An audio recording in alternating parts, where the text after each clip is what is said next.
Halimah memang sengaja berada di jembatan tersebut di waktu-waktu tertentu untuk memberitahu orang-orang kalau dia berada di dekat jembatan itu, geng. Yo, geng! Tekan tombol subscribe, geng. Hey yo, J gang, what's good? Welcome back to Kamar Jerry.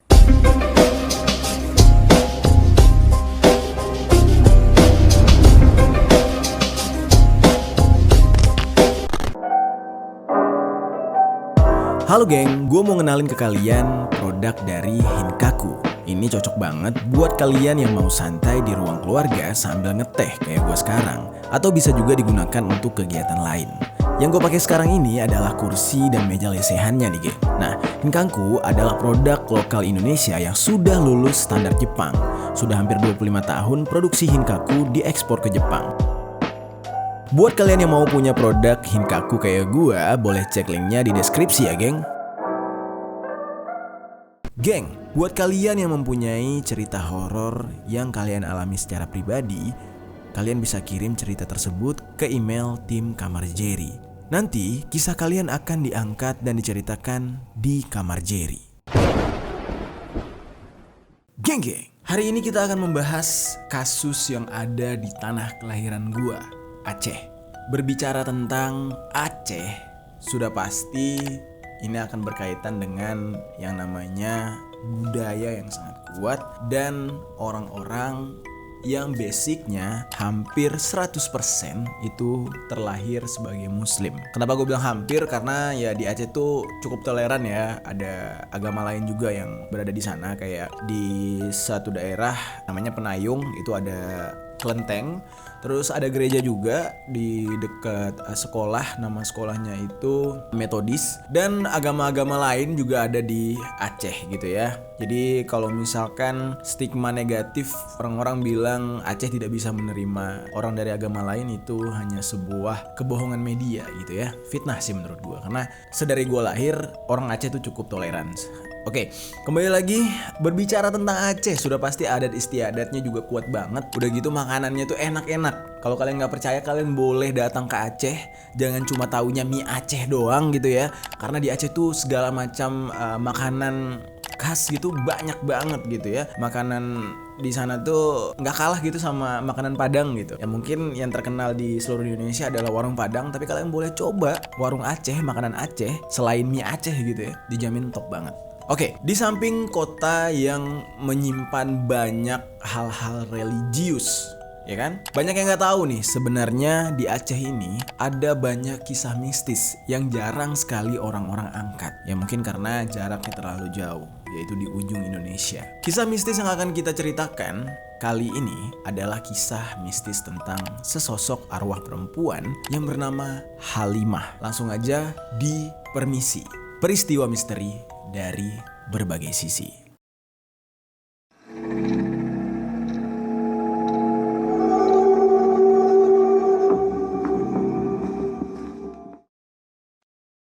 Kisah Halimah ini berlokasi di Aceh Besar, tepatnya di lembah Gunung Selawah. Kalau kalian mau tahu Gunung Selawah itu apa, kalian boleh cek Google Gunung Selawah, yang bahkan nama dari pesawat pertama Republik Indonesia, sumbangan rakyat Aceh, itu diberi nama Selawah.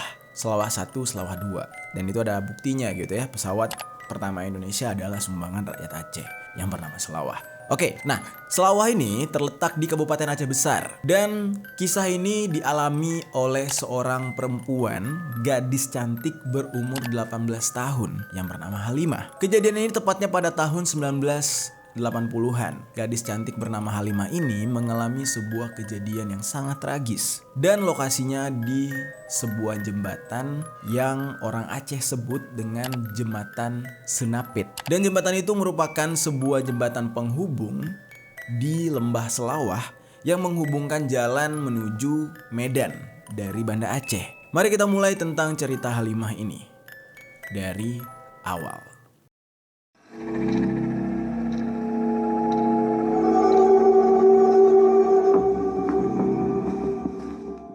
Kisah ini berawal dari Halimah yang saat itu ingin pulang ke rumah. Dalam kondisi jalanan yang sangat sepi nih geng. Halimah ini berjalan kaki sendirian sepulang kerja. Tiba-tiba saja ada sekelompok pemuda yang menggunakan mobil Kijang kotak. Kalian tahu Kijang kotak ya? Ini Kijang yang jadul banget, Kijang keluaran 70-80-an. Nah, mobil Kijang ini berisikan anak muda yang berhenti melintang di depan Halimah. Mirip seperti kasus penculikan zaman dulu, di mana mobil yang langsung melintang di depan orangnya dan beberapa orang turun dari mobil langsung memasukkan si korban ke dalam mobil. Hal itu juga terjadi kepada Halimah. Beberapa laki-laki ini turun dari mobil langsung menyekap Halimah dan memasukkan Halimah ke dalam mobil Kijang tersebut. Para pemuda yang turun dari mobil tersebut umurnya itu nggak terpaut jauh gitu dari Halimah. Bisa dikatakan nih mungkin sekumpulan anak-anak orang kaya zaman itu ya, remaja-remaja ABG tajir gitu. Dan di saat itu menyekap Halimah sampai Halimah ini berteriak minta tolong. Namun seperti yang diceritakan tadi, kondisi jalanan benar-benar sepi dan juga mungkin di saat itu, di zaman itu orang-orang memang jarang sekali berkeliaran keluar rumah. Beda dengan sekarang kan banyak banget kendaraan gitu ya. Nah, salah satu pemuda di dalam mobil Kijang tersebut memukuli Halimah sampai babak belur. Hal ini dikarenakan Halimah ini terus-terusan melawan dan meminta tolong.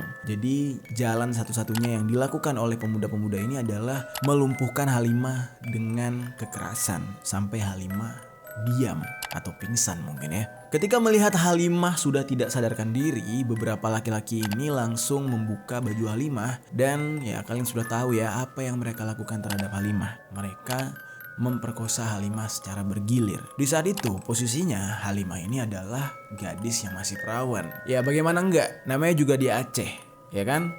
Seperti yang kita ketahui di sana itu syariatnya sangat ketat, apalagi di tahun 80-an gitu. Sudah jelas Halimah ini masih perawan. Dan di saat itu dia digilir dan di saat dia sadar gitu ya, dia sudah melihat posisinya dia tuh sudah telanjang bulat dan menyaksikan beberapa pria di depannya yang salah satunya sedang menyetubuhi dia. Halimah ini sempat melawan habis-habisan, namun dikarenakan dia hanya sendiri melawan laki-laki yang berjumlah 6 orang, ya jelas dia tidak mampu, geng. Di saat dia digilir ini, dia benar-benar merasakan kesakitan banget, geng. Ya gimana nggak lemes anak orang ya kan? Akhirnya dia pingsan lagi. Nah, setelah puas melampiaskan nafsu bejatnya, 6 laki-laki ini langsung memikirkan bagaimana cara menutupi kejahatan mereka. Jadi mereka nggak mau Halimah ini mengadu. Ya bisa-bisa mereka terkena kasus gitu kan. Satu-satunya cara untuk menutupi kejahatan mereka adalah dengan menghilangkan barang bukti serta si korban.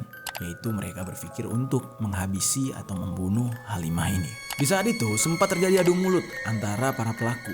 2 orang pelaku tidak setuju Halimah ini dibunuh karena itu terlalu kejam. Mereka berpikir yang mereka lakukan ini hanya untuk bersenang-senang. Namun sayangnya yang tidak setuju hanya 2 orang. Mereka kalah suara dengan 4 orang temannya lagi. Akhirnya Halimah ini terpaksa harus dieksekusi dengan cara dicekik sampai mati.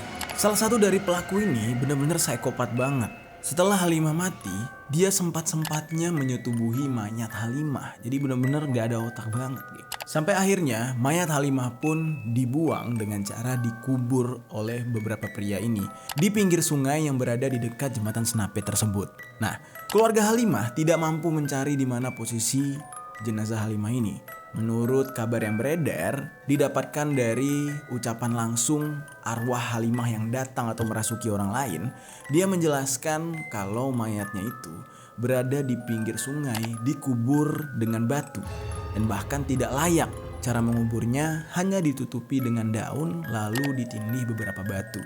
Mengapa mayat Halimah tidak kunjung atau kasus ini kenapa tidak dapat diungkap oleh kepolisian? Itu dikarenakan kejadiannya itu sudah lama banget. Mungkin di saat itu kecanggihan alat-alat kepolisian belum sama seperti sekarang. Ditambah lagi nih geng ya, di zaman tersebut syariatnya cukup ketat. Yang dimana satu-satunya alat pelacak paling ampuh adalah menggunakan anjing pelacak. Namun sayangnya dikarenakan Aceh adalah daerah Islam, daerah syariat, yang mana anjing dan babi keberadaannya sangat diharamkan apalagi di zaman itu. Makanya alat pelacak menggunakan seekor anjing tidak diperbolehkan di zaman itu. Jadi pencarian Halimah ini semakin sulit rasanya gitu ya. Sejak kejadian itu geng, penampakan roh Halimah ini sering sekali terlihat di jembatan Senape, Aceh Besar. Banyak orang yang mempercayai kehadiran Halimah di jembatan tersebut adalah wujud balas dendam. Namun sebagian orang juga mengatakan mereka tidak percaya dengan balas dendam. Mereka lebih percaya kalau Halimah ini hanya sesosok arwah yang sedang tidak tenang. Jadi makanya dia berada di dekat jembatan Senapit tersebut. Beberapa paranormal sempat berkomunikasi dengan Halimah. Dan ternyata dari jawaban yang didapatkan adalah Halimah memang sengaja berada di jembatan tersebut di waktu-waktu tertentu untuk memberitahu orang-orang kalau dia berada di dekat jembatan itu, geng. Kemunculan hantu Halimah atau arwah Halimah ini berwujud seperti kuntilanak. Dan dia ini selalu mengganggu para pelintas jalan. Dari beberapa kasus kecelakaan dikabarkan itu disebabkan karena orang tersebut atau pengendara tersebut bertemu dengan Halimah di jembatan Senapit. Jadi ketika bertemu mereka merasa panik dan hilang kendali yang akhirnya terjadilah kecelakaan. Nah, sekarang kita akan bercerita tentang sebuah kejadian nyata yang dialami oleh seorang supir truk.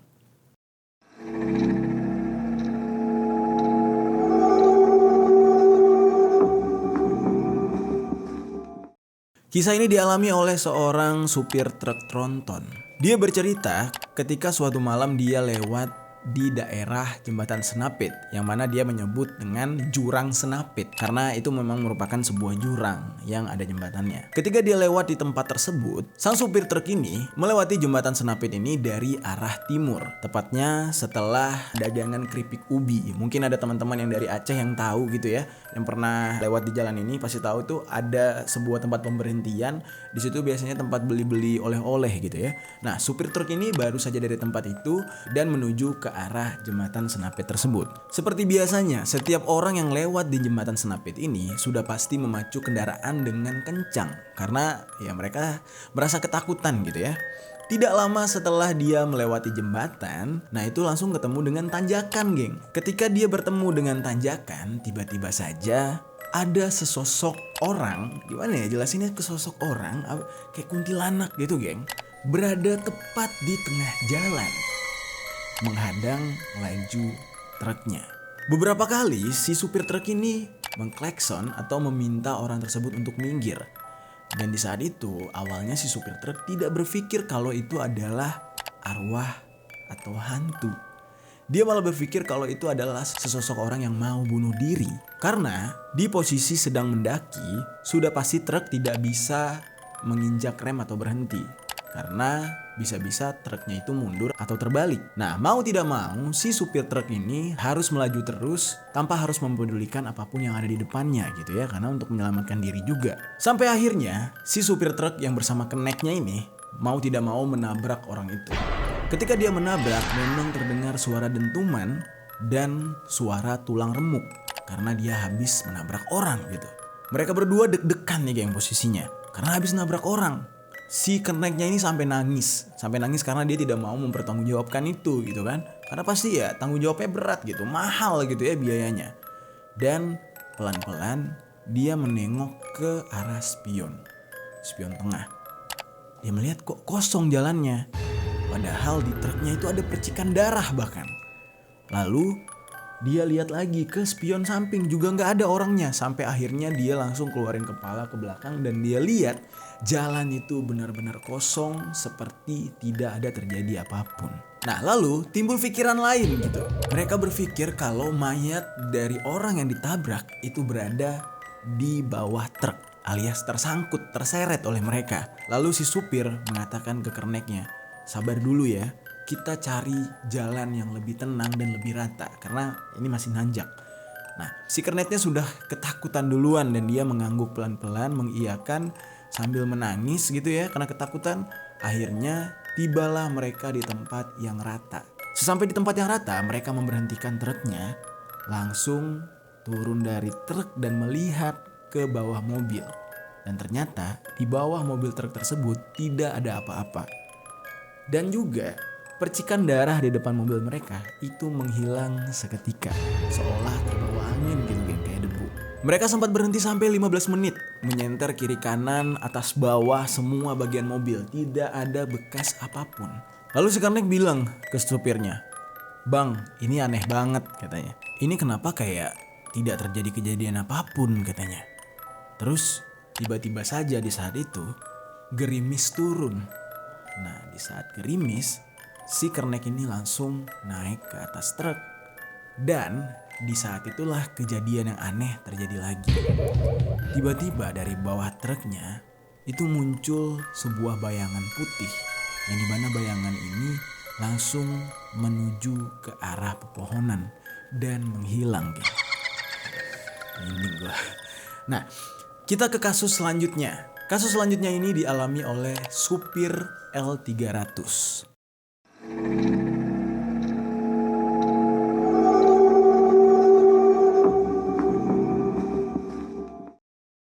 Adakah yang tahu mobil L300?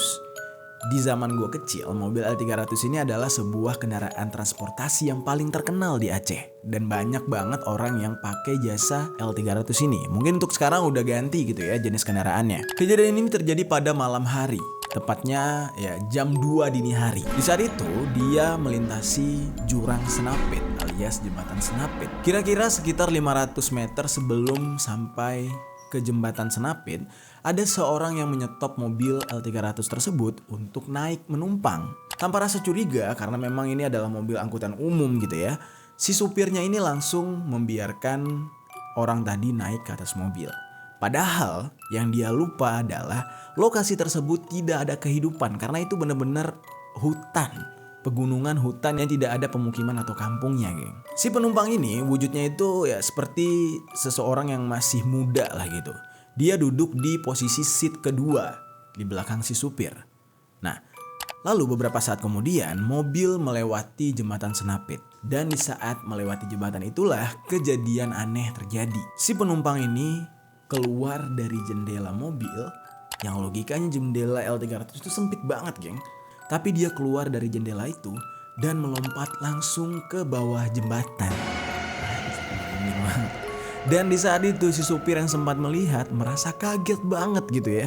Karena dia gila, itu apaan gitu. Dan si supir ini langsung tancap gas lebih kencang lagi di saat kejadian tersebut dia lihat. Akhirnya nih geng, cerita-cerita yang seperti ini banyak tersebar di masyarakat Aceh.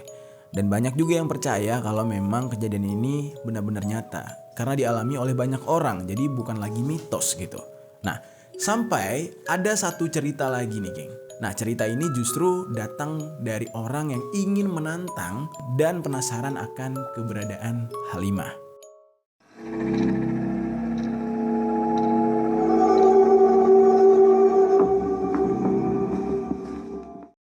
Cerita ini berasal dari seseorang yang sering sekali mondar-mandir lewat di jembatan Senapit. Dia tidak percaya dengan cerita-cerita yang tersebar di masyarakat. Karena penasaran dan ingin membuktikan kalau Halimah ini hanya sebuah mitos. Akhirnya ketika dia lewat di jembatan Senapit, dia mencoba untuk berhenti di jembatan itu malam hari sendirian. Dan dia sengaja berdiri di sana dan berlama-lama. Nah, di sana dia berdiri sambil melihat ke arah jurang yang ada arus air kecilnya gitu ya. Pada awalnya memang dia gak menemukan sesuatu yang ganjil. Walaupun ya berada di tempat itu sendirian, pasti tuh aura-aura negatifnya pada ngumpul gitu kan. Namun lama-kelamaan dia merasa curiga seperti ada seseorang yang memperhatikan dia dari kejauhan. Kayak ada orang yang ngeliat gitu geng. Sampai akhirnya dia merasa gak nyaman dan langsung cabut dari tempat itu. Beberapa saat kemudian dia masih merasa penasaran. Karena dia bertanya-tanya, itu siapa ya waktu itu kok kayak ada orang yang ngeliat gitu. Akhirnya dia punya kesempatan sekali lagi untuk lewat di jembatan Senapit ini, tepatnya pada sore hari dan hujan gerimis. Sore hari menjelang maghrib tersebut, hujan semakin deras. Dan posisinya si pengendara motor ini berada tepat di tengah jembatan. Dan di saat itu dia sudah merasa sangat ketakutan karena memang sudah mulai merasa ada hal yang ganjil terjadi. Di mana dia merasakan ada seseorang yang berada di belakang motornya. Sembari ngebut, dia langsung membaca ayat-ayat suci Al-Quran. Di posisi itu tidak ada satu kendaraan pun yang melewati jembatan Senapit karena memang lagi maghrib, ya kan, sore ke malam. Kebiasaan orang Aceh adalah berhenti beraktivitas dan melaksanakan sholat biasanya. Makanya jalanan itu sepi. Nah, laki-laki ini berada tepat di tengah maghrib dan berada tepat di tengah jembatan Senapit di saat itu. Ketika dia merasa aneh dengan motornya, seperti ada orang di belakangnya, tiba-tiba saja di depan dia muncul sosok putih. Dan sosok putih ini mengikuti dari pinggir jalan, kemanapun si pria ini pergi. Nah, di saat itulah dia baru sadar sosok Halimah yang dia tantang dan dia tidak percaya akhirnya menampakkan diri. Barulah di situ dia merasakan rasa ketakutan yang amat sangat gila. Di saat dia sedang melintas itu, lewatlah sebuah truk di belakangnya. Ketika dia melihat ada truk dari spion, dia melihat truk ini semacam kayak gimana sih, kayak jalan ngerem kayak terengah-engah gitu loh, geng. Nah, lalu ketika dia memperhatikan lebih jelas lagi, ternyata di dalam mobil truk tersebut, si supir truk sedang berada dengan sosok kuntilanak. Yang mana kuntilanak itu adalah Halimah sendiri.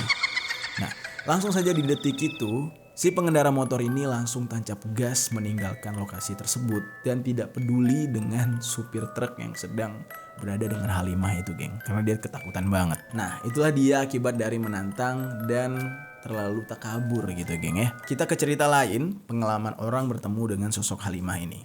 Cerita lain ini berasal dari seorang penumpang bus.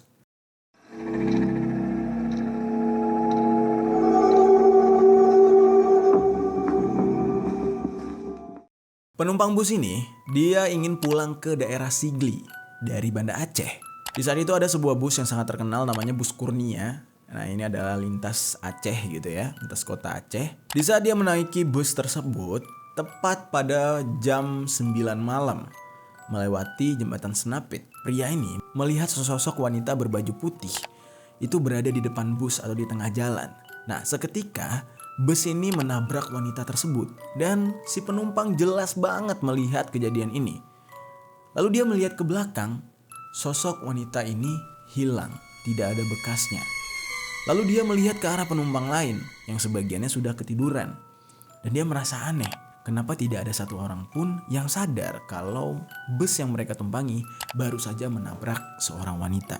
Sampai-sampai dia melihat ke supir bus yang terlihat biasa aja gitu, semacam tidak merasakan apapun. Padahal ketika bus ini menabrak wanita tersebut, si penumpang ini itu kayak kaget gitu, geng. Dia melihat manusia ditabrak gitu. Nah, dan dari peristiwa itu akhirnya dia ingat kalau tempat itu adalah jembatan Senapit yang terkenal horornya, geng. Kita ke cerita yang terakhir. Cerita yang terakhir ini dialami oleh seorang pengusaha bus.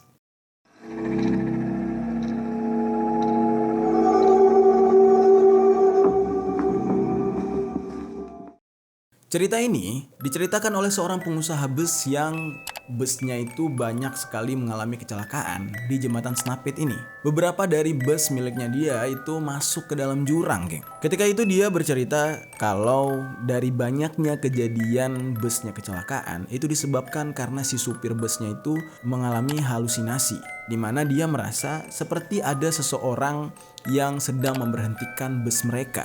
Dan juga di mata para supir bus yang mengalami kecelakaan ini, jalan menuju jembatan Senapit itu lurus-lurus aja, padahal pada kenyataannya jalan itu berbentuk spiral kayak huruf S. Di saat dia tidak sadar, seakan-akan melihat seorang penumpang yang sedang memberhentikan bus, dia langsung tancap gas lurus, yang mana ternyata itu adalah jalan menuju ke jurang yang menyebabkan bus itu jatuh ke dalam jurang dan menyebabkan kematian banyak penumpang. Nah, dari beberapa kecelakaan memang ada yang terjadi karena kelalaian, ada juga yang jelas-jelas ini terjadi karena adanya hal mistis. Seperti misalnya pada tanggal 13 Oktober 2014, kejadian kepada bus Anugrah yang juga masuk ke dalam jurang Senapit. Terus juga ada sebuah mobil Avanza yang membawa sekeluarga besar dari Banda Aceh juga terjun bebas ke dalam jurang yang dalamnya itu sampai 25 meter tersebut. Dan masih banyak lagi kejadian-kejadian kecelakaan lain yang terjadi di jembatan Senapit ini.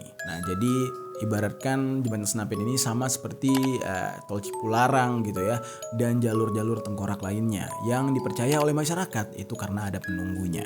Nah, kembali ke kisah Halimah, ini menjadi sebuah pelajaran bagi kaum perempuan.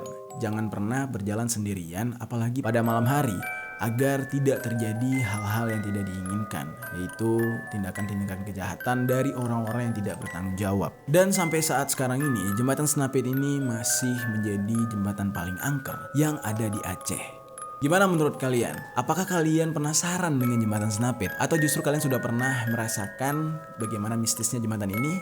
Oh ya, untuk next konten, gue bakal mencoba menceritakan pengalaman pribadi gue tentang horor yang terjadi setelah terjadinya tsunami Aceh. Dan ini kisah nyata real yang dialami oleh keluarga gue. Nanti kita akan cerita. Kalau kalian mau dengar, coba tinggalkan komentar di bawah.